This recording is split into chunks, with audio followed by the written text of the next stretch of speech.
Hi. Most times when we reach the end of a relationship, all we can see is what was bad. Everything that the other person is doing wrong, everything that's wrong in the relationship, everything that we have that we don't want, everything that we don't have that we do want. So it's really just a lot of what is wrong. But it seems like right when the relationship ends, all we can think about is how good it was and how good they were and how perfect they were. And we can kind of turn our ex into a superhero. And who could let go of a hero? It's impossible. But what we want to do is have more of a level perspective on really the realistic part of it and to really look at what was bad. So now that the relationship has ended and you're trying to get through your breakup, this is a great writing exercise that you can walk through to help you have a more realistic perspective and to look at what was bad. Hi, my name is Olivia. I'm passionate about helping you understand what relational trauma is so that you can heal and grow and move on from it. So today, everything is coming from my book, I Can't Believe How Much This Hurts, How to Get Through Your Breakup. I will put a QR code on the screen, and I will also put a link in the description. I have a dog who's getting hyper right now, so excuse the noise if you can hear it down there. Okay, so when you're looking at what was bad, it's not to vilify the other person. It's not to blame another person. It might not even really be all about the other person. It's just the relationship in general, because the reality is there was probably a lot of good and there was probably a lot of bad, or there may have been a lot of bad and some good, or a lot of good and some bad. But we can get trapped between swinging and only looking at what was bad, and then we can also get trapped and only look at what was good. So when we have those two polar sides, we kind of just go back and forth, and the healing is prolonged. It takes even longer because you're like hung up on what was good and you can't let it go and all the regret, or you're hung up on what was bad and you can't move forward because then it just taints everything else. So we want to be able to look at both what was good and what was bad. And today is all about looking at what was bad. So remember, we're not going to get stuck here and we're not going to stop here. This is just to help us when we're in those areas of, oh, this was so good. I'm never going to find this again. This was the most wonderful thing in the world. And yeah, probably parts were, but if it ended or if you ended, there's a good chance it wasn't. But we can't see what was bad when we're hung up on what was good. And the reality is both can exist, and both probably did exist and do exist. Okay, so looking at what was bad, this is a writing prompt. And again, if you're even in a place where you get overwhelmed when you're doing an exercise in anything, take a break, walk away from it, do something different for a period of time. And then if you're feeling like you're good again, then just come back and you can try again. But if it's too overwhelming, meaning you're not sleeping, you're not eating, or you're sleeping too much, or you feel like you're eating too much, you're not able to take care of your kids, you're not able to go to work and do the things that you need to do. If any of those types of things are happening and you're too overwhelmed, then you really probably want to seek help from a local professional in your area. And you can do that through psychologytoday.com. Check with your insurance if you have it to see who is covered for you to go and see. Or you can get online and look at resources that are available in your area. So those are all kind of indicators. I'm not pulling out of this. I am not doing well. I need a little bit more help at this time. Okay, so we're going to start with some of these writing prompts. I'm going to shut this door because once I shut it, he's going to want to come in here, but then he's going to relax.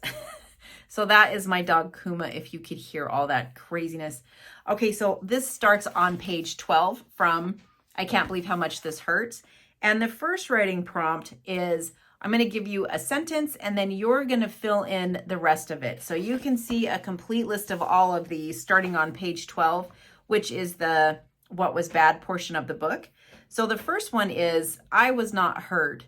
So if you're thinking about all the ways you never felt heard, so you can already see maybe if you were hung up on what was good and now you have this idea of I was not heard, and you start thinking of the times when you felt really frustrated, or you felt invisible, or you felt not cared for, you felt unheard. That's already kind of pulling you out of that blissful fog of just the what was good. Now it's like, oh yeah, there were times I did not feel heard. So then you're going to write any way that you relate to that, times that you were not felt heard. Maybe you're going to list specific examples of when you weren't heard, or how it felt to be unheard, or how many times you tried to get heard. So anything that relates to that. Another one, I was not seen. So, and by the way, if any of these prompts, if you don't relate to them, just skip it and go on to the next one.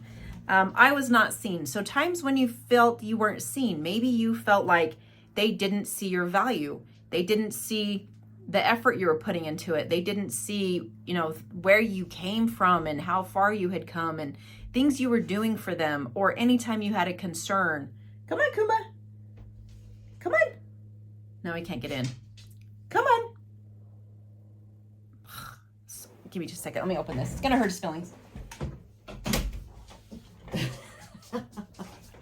Okay, sorry. When you have dogs, All right, now he'll relax. Okay, so anytime that you were not seen, and you want to write how you can relate to that. Other ones, I was not respected. Where were you not respected? Where did you not have your no respected or your yes respected? Where did your needs not feel like you were respected? Maybe the way you were treated was disrespectful. If you were screamed at, if you were called names, if you were ridiculed, if you were made fun of, if you were ignored, any of those ways. Or if you had an idea or your own way of doing something and you were just bulldozed over, that's also not being respected. So where were some of the ways that you were not respected? So as I'm reading through these, you could pause the video and write about it now if you wanted to, or you could write down some of the prompts and go back and revisit it later when you want to. So this seems maybe tedious and maybe like you don't want to go there, and maybe you don't need to. If you strongly feel I don't need to go there, don't go there. But if you feel like, yeah, I can't move on, like there's stuff that just kind of haunts me, then that's what the writing exercise is for, because you may find that once you write about it, you just don't feel it anymore. It just doesn't mean the same to you anymore. And that's sort of that healing part that helps you finally let go so you can move on. Okay, so let me give you one more. Let's see. Let me find one that's okay. Here's one. I was abandoned. So if you had a portion where you felt like you were abandoned, write about that. Maybe you were emotionally abandoned. Maybe they just checked out emotionally. Sometimes if a couple goes through a loss together and one cannot handle it and one can't get over it, then emotionally there's like this splitting or severing that happens because you want to stay emotional. I can't go there with you, so therefore I can't really go through any emotion with you. Or it could have been a physical abandonment. Maybe they just up and left. Maybe there were nights they didn't come home. All of those things serve as or count as abandonment. So any way that you felt abandoned during it, maybe you had a child and they refused to parent, so they abandoned the relationship over parenting. They left you there to parent by yourself, or they left you with the bills by yourself. Maybe they abandoned you anytime a problem arose. They couldn't manage or navigate a problem, and so they bounced on you emotionally and or physically anytime there was an issue. So really, in looking at what was bad and kind of pulling this to the surface so you can look at it, this is where your brain can finally make sense of it and start to file some of this away so it leaves you alone. But not only that, anytime your brain wants to get carried away in all of the what was good, then this other part of you that's already looked at what was bad says like, no, it actually, it wasn't all miraculous. It wasn't all roses. Everything wasn't blissful. There was a lot of other stuff that also happened. So this is giving you just a more realistic perspective. So I hope you find this helpful. And I really hope if you're really struggling that you seek further help in your area, because remember, this is not counseling. Again, you can find How Much, I Can't Believe How Much This Hurts on Amazon. I'll put the link in the description. I'll also leave some more videos on the screen for you to go and learn more about a breakup and also just relational trauma in general. Take good care, and I'll see you in the next one.